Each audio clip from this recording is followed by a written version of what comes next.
Foi uma conversa informal na qual os jornalistas puderam fazer perguntas, mas o encontro não pôde ser gravado pela imprensa. Ele foi gravado só pela própria Presidência da República.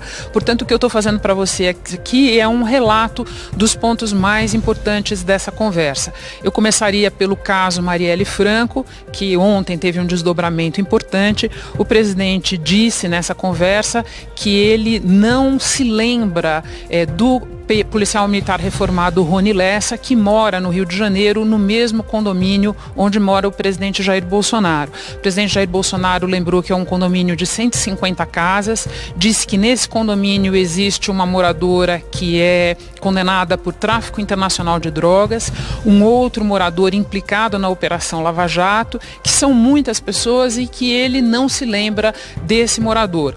Disse também que recebeu um telefonema do filho dele, Jair Renan, por conta da notícia de que o filho dele teria namorado a filha desse policial, que é policial reformado, que é apontado como o principal suspeito de ter sido o executor de Marielle Franco, que o filho disse a ele que namorou o condomínio inteiro, mas não confirmou, não se recorda de ter namorado essa menina. O presidente também fez comparações entre o atentado de Marielle Franco e o atentado de que ele foi vítima em setembro do ano passado, durante a campanha eleitoral.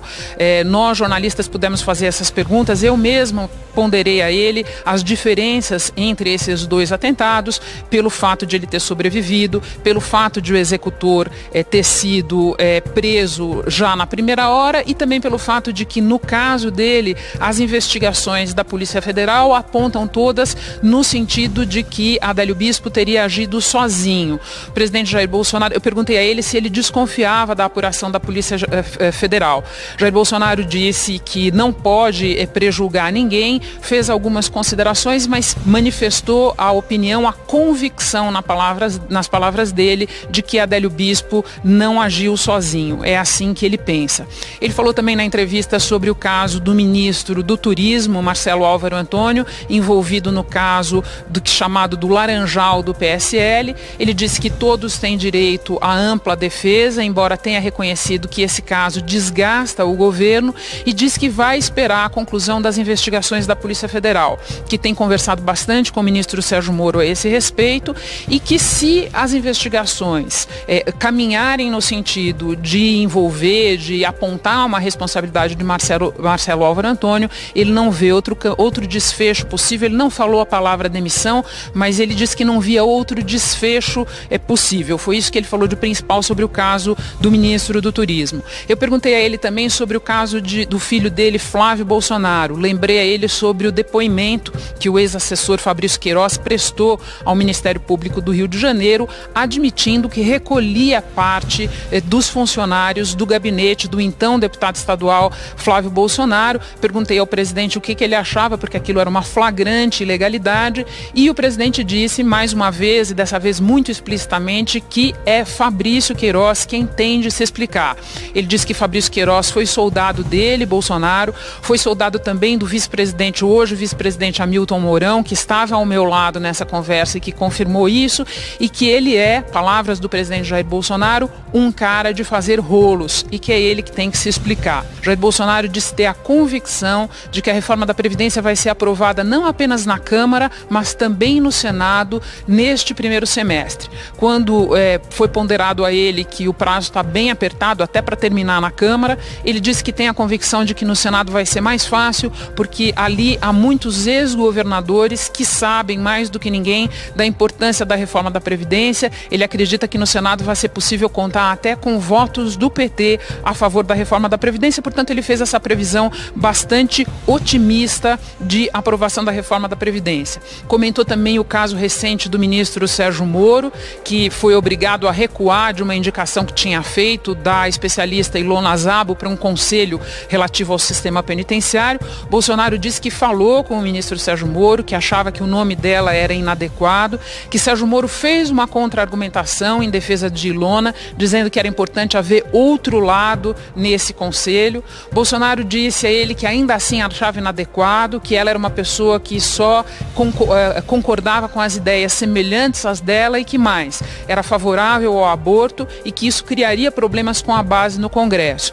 Quando alguém perguntou a ele se isso não feria a autonomia do ministro, ele disse que todos os ministros do governo têm autonomia e que, no entanto, ele, Bolsonaro, presidente da República, tem o poder de veto. Na área internacional, ele falou algumas coisas importantes também. Ele está na iminência de fazer essa viagem para os Estados Unidos na semana que vem e foi perguntado a ele se o embaixador brasileiro em Washington será trocado antes dessa viagem.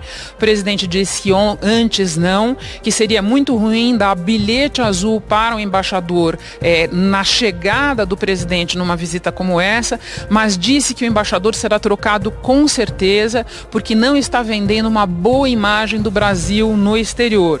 Eu então perguntei ao presidente Bolsonaro de que maneira isso estava acontecendo, por que motivos ele não estava vendendo uma boa imagem no exterior, e ele disse que a imagem dele, pessoal, de Jair Bolsonaro no exterior era muito ruim, que ele era apresentado como ditador, racista e homofóbico e que ele não é nada disso. Então disse que a embaixada em Washington vai ser trocada e disse mais, disse que devem ser trocados os embaixadores de pelo menos outros 15 países importantes, entre eles a França. Mencionou a França. Ainda no capítulo internacional ele falou sobre a Venezuela, que está vivendo um problema grave aqui, nosso vizinho, e disse que ele só reconheceu Juan Guaidó como autoproclamado presidente interino depois que Donald Trump, o presidente americano, fez isso. Ele falou também sobre Venezuela e falou também sobre a eterna e polêmica questão da mudança da embaixada brasileira em Israel para Jerusalém.